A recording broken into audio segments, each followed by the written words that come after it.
Mateus 24, como eu digo, né, nós voltamos aqui para o verso 4. Por quê? Vou deixar claro mais uma vez. Porque o texto de Lucas nos deixa claro, ó, antes disso daqui, vocês vão ser perseguidos, mortos, aí teve a abominação desoladora e etc. Então por isso que nós retomamos aqui a leitura. Respondeu-lhes Jesus, acautelai-vos, que ninguém vos engane, porque muitos virão em meu nome, dizendo, eu sou o Cristo, a muitos enganarão. E ouvireis falar de guerras e rumores de guerras. Olhai, não vos perturbeis, porque forçoso é que assim aconteça, mas ainda não é o fim. E como eu deixei claro, né, ele está falando aqui com os apóstolos como se eles fossem ver. Se vocês verem nos vídeos anteriores, eu explico o que é uma profecia corporativa. Jesus está falando aqui como igreja, com o corpo, como se eles de fato fossem presenciar isso. Isso é muito comum na literatura, tá, dos escritores. Inclusive eu comprovei até na própria Bíblia hebraica, Moisés falando com seu povo, falando que eles iam ter o seu rei preso, que eles iam ser exilados da sua própria terra, sendo que não existia rei naquela época de Moisés e nem sequer eles tinham chegado a Canaã.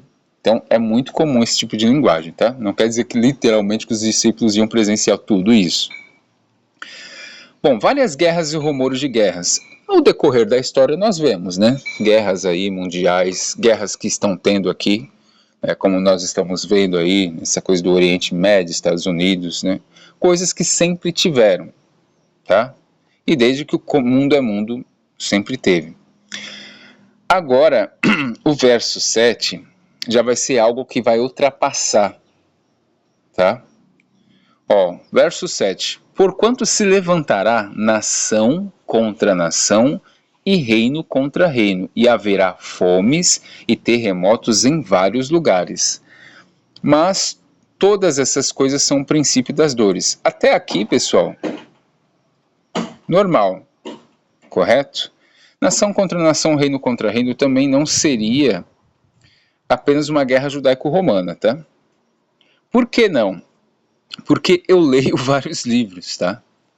Aqui já é um outro tempo específico, né, de guerras, pois haverá sinais no céu também, e isso sabemos pelo texto de Lucas que ainda veremos.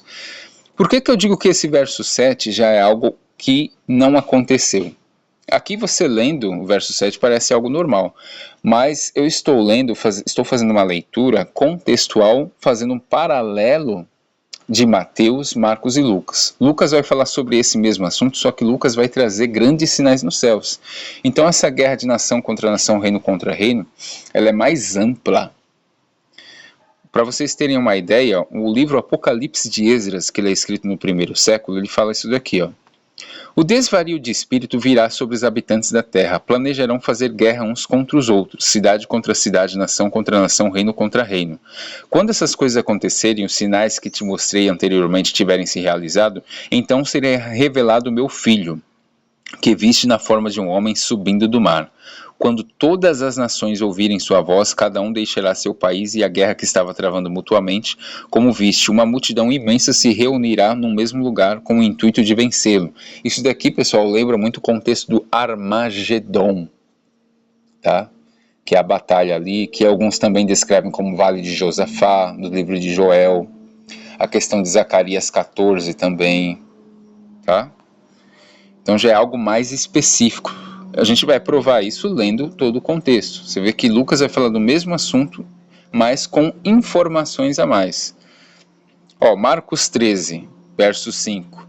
Então Jesus começou a dizer-lhes, acautelai-vos, ninguém vos engane. Muitos virão em meu nome, dizendo, sou eu, e a muitos enganarão. Ali, falsos messias sempre teve ao decorrer da história, né?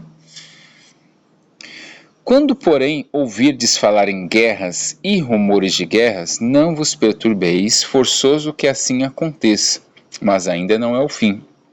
Aqui são as guerras que a gente vê o tempo todo. Agora o verso 8. Pois se levantará nação contra nação e reino contra reino, e haverá terremotos em diversos lugares, e haverá fomes, e isso será o princípio das dores. falsos messias, né, era muito comum na Palestina. Fala também aqui do Bar Kokhba, né, mais tarde a quem o Rabi Akiba saudou como messias por volta do ano 130, né. Ele até foi proclamado messias, né, pra você ver como o cara era tão bom na lábia. E agora a gente vai para a parte de Lucas, que ele vai ser mais enfático. Por isso que eu digo, a melhor forma de você entender o sermão profético não é nem... O pessoal não faz nem o básico, o pessoal nem leu o capítulo inteiro de Mateus 24.